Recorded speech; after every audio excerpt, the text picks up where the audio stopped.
ಸಂಪುಟದಿಂದ ರಾಜೀನಾಮೆ ವಜಾ ಮಾಡುವುದನ್ನು ನೋಡಿದರೆ ಕಾಂಗ್ರೆಸ್ ಪಕ್ಷದಲ್ಲಿ ದಲಿತರನ್ನ ಬೆಳೆಸಲು ಬಿಡಲ್ಲ ಅಂತ ಹೇಳಿ ಸ್ಪಷ್ಟವಾಗಿದೆ ಅಂತ ಹೇಳಿ ಬಿಜೆಪಿಯ ಶಾಸಕ ಮಹೇಶ್ ತೆಂಗಿನಕಾಯಿ ಹೇಳಿದ್ದಾರೆ.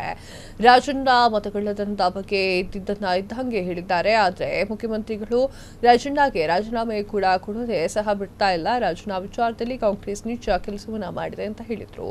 ಯಡಿಯೂರಪ್ಪ ಬಗ್ಗೆ ಮಾತನಾಡಿರುವಂತಹ ನೈತಿಕತೆ ಕಾಂಗ್ರೆಸ್ಗೆ ಇಲ್ಲ. ನಮ್ಮ ಹೈಕಮಾಂಡ್ ಯಡಿಯೂರಪ್ಪರನ್ನ ವಜಾ ಮಾಡ್ತಾ ಇಲ್ಲ. ಇದನ್ನ ತಿಳ್ಕೊಂಡು ಕಾಂಗ್ರೆಸ್ ಅಂತ ಹೇಳಿ ಫುಲ್ ಗರಂ ಆಗಿದ್ದಾರೆ.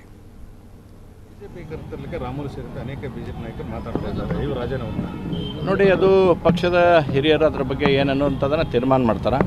ಆದರೆ ಇವತ್ತು ರಾಜಣ್ಣವರನ್ನು ಕಾಂಗ್ರೆಸ್ಸಿನ ಹಿರಿಯ ನಾಯಕರಾಗಿ ಭಾಳ ಒಳ್ಳೆಯ ರೀತಿಯಾದಂಥ ಕೆಲಸವನ್ನು ಮಾಡ್ತಕ್ಕಂಥವ್ರು ಮತ್ತು ಯಾವಾಗಲೂ ಕೂಡ ನೇರ ನುಡಿಗೆ ಪ್ರಖ್ಯಾತಿಯನ್ನು ಪಡೆದಂತಕ್ಕಂಥವ್ರು ರಾಜಣ್ಣವರು ಇದ್ದಂಗೆ ಹೇಳುವಂಥ ವ್ಯವಸ್ಥೆಯನ್ನು ಇಟ್ಕೊಂಡಂಥವ್ರು.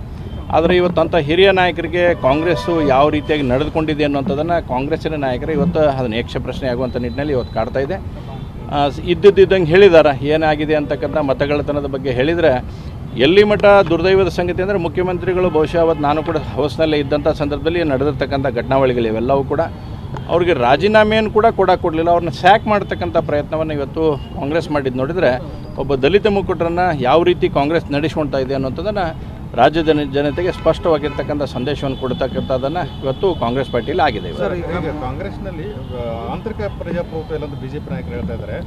ಮೊನ್ನೆ KN ರಾಜನ್ ವಜಾ ಮಾಡಿದ್ದು ನಮ್ಮ ಆಂತರಿಕ ವಿಚಾರ. ಆದರೆ ಅದೇ ಯಡಿಯೂರಪ್ಪನವರು ವಜಾ ಮಾಡಿದಾಗ ಯಾಕೆ ಬಿಜೆಪಿಯವರು ಮಾತಾಡಲಿಲ್ಲ? ನೋಡಿ, ಯಡಿಯೂರಪ್ಪನವರನ್ನು ಭಾರತೀಯ ಜನತಾ ಪಾರ್ಟಿ ವಜಾ ಮಾಡಿಲ್ಲ.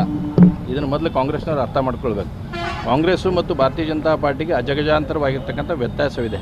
ಇವತ್ತು ಸನ್ಮಾನ್ಯ ಯಡಿಯೂರಪ್ಪನವರು ಎರಡನೇ ಲೈನ್ ಲೀಡರ್ಸಿಗೆ ಇವತ್ತು ಬೆಳಿಬೇಕನ್ನುವಂಥ ಅವಕಾಶ ಕೊಟ್ಟು ಅವರು ಸ್ವಯಂ ನಿರ್ಧಾರವನ್ನು ತೆಗೆದುಕೊಂಡಿರ್ತಕ್ಕಂಥವ್ರು ಯಡಿಯೂರಪ್ಪನವರು. ಆದರೆ ರಾಜಣ್ಣಗೆ ಏನು ಮಾಡಿದಿರಿ ನೀವು? ಕ್ಷಣ ಕ್ಷಣದ ಸುದ್ದಿಗಳಿಗಾಗಿ ಫ್ರೀಡಂ ಟಿವಿ ಸಬ್ಸ್ಕ್ರೈಬ್ ಮಾಡಿ, ಲೈಕ್ ಮಾಡಿ ಹಾಗೂ ಫಾಲೋ ಮಾಡಿ. ಹೊಸ ಸುದ್ದಿಗಳ ನೋಟಿಫಿಕೇಶನ್ಗಾಗಿ ಬೆಲ್ ಐಕಾನ್ ಮೇಲೆ ಕ್ಲಿಕ್ ಮಾಡಿ.